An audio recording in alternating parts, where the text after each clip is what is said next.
আসসালামু আলাইকুম ওয়া রাহমাতুল্লাহি ওয়া বারাকাতুহু। আমার শখের ছাদ বাগান। আমার এই ছাদের উপর গাছ লাগাতে এবং পরিচর্যা করতে ভালো লাগে। আর এই ভালো লাগাটা বহুগুণ বেড়ে যায় যখন এরকমভাবে আল্লাহর রহমত বর্ষিত হয়, আল্লাহর দয়ায়। দেখুন আমার এই ড্রামের মধ্যে এই সিমগুলো আসছে, দেখেন প্রচুর ফুল আসছে আল্লাহর রহমতে। জানি না পোকা কতটুকু খাবে আর কতটুকু আমার জন্য রাখবে, তবে আমি চেষ্টা করতেছি এই এটার জন্য যাতে পোকা আক্রমণ না করতে পারে।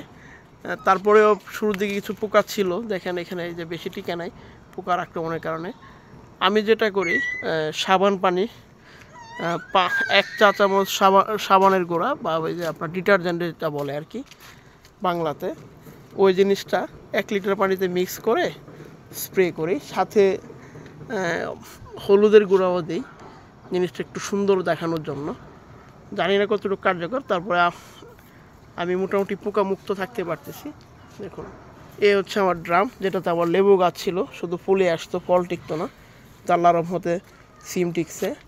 আর এই হচ্ছে আমার করলা গাছ, আমি যদিও এখানটা থেকে প্রচুর করলা খেয়েছি। এখন সিম গাছের মনে হয় কোনো একটা অ্যাকশনের কারণে একটু কেমন কেমন জানি হয়ে গেছে,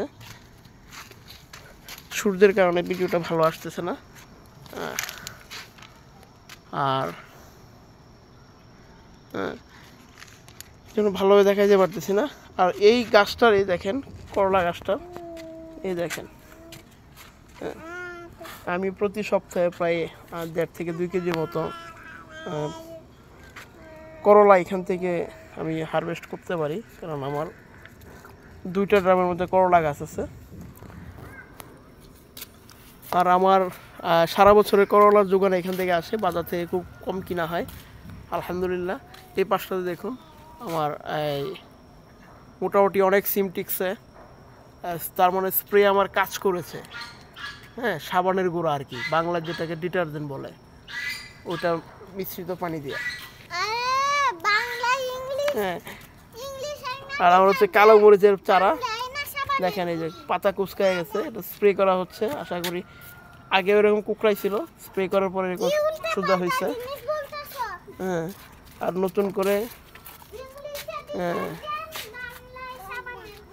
আচ্ছা, ইংলিশে ডিটারজেন্ট, বাংলায় সাবানের গুঁড়ি। এখানে হচ্ছে মরিচের চারা। আর এইগুলাকে দেখেন, এই যে মাঝখানে যে আমি কিছুদিন না থাকায় এগুলোর এই অবস্থা হয়েছিল, সব কুকড়াই গেছিলো। এখন আলহামদুলিল্লাহ মোটামুটি স্প্রে করার পরে আবার নতুন করে সুন্দর পাতা বের হচ্ছে। এটা আমার পুরাতন গাছ, যেটা প্রথম কিনে আনছিলাম 20 টাকা দিয়ে। এটাকে প্রুনিং করা হয়েছে যাতে আবার নতুন করে ডালপালা গজায়। এটাতে ছিল, এখানে দেখেন, এই যে দেখছেন এই যে পোকা, তো কাছ থেকে দেখা যাবে এই যে পোকা, এগুলো তো স্প্রে করবো, আবার স্প্রে করলে আবার ঠিক হয়ে যাবে। আর সুপার ফুড, প্রাকৃতির পাওয়ার হাউস বলা হয়।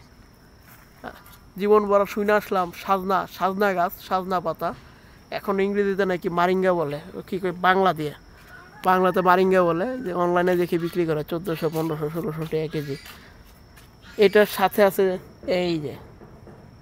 এই জিনিস। তারপরে দেখেন এখানে, দেখেন আসতেছে, দেখছেন?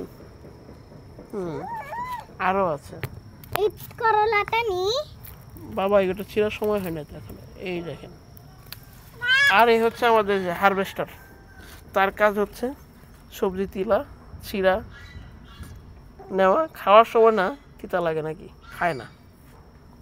আসলে আমার করলা তিতা লাগে, আমি ছোট থেকে করলা খুব পছন্দ করতাম না, কিন্তু আমার একদমই করলা পছন্দ ছিল না।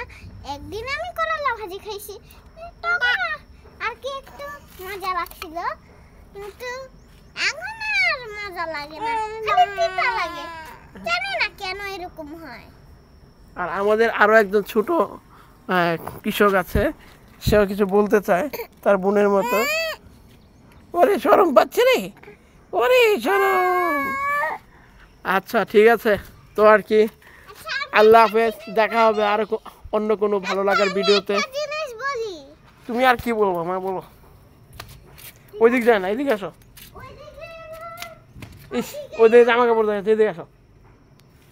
আচ্ছা ঠিক আছে, ওর বলা শেষ, আজ এই পর্যন্তই। আর পাহাড়ে আসলে কিন্তু দিনের চাঁদ দেখা যায়, দেখেন। হ্যাঁ, আল্লাহ হাফেজ।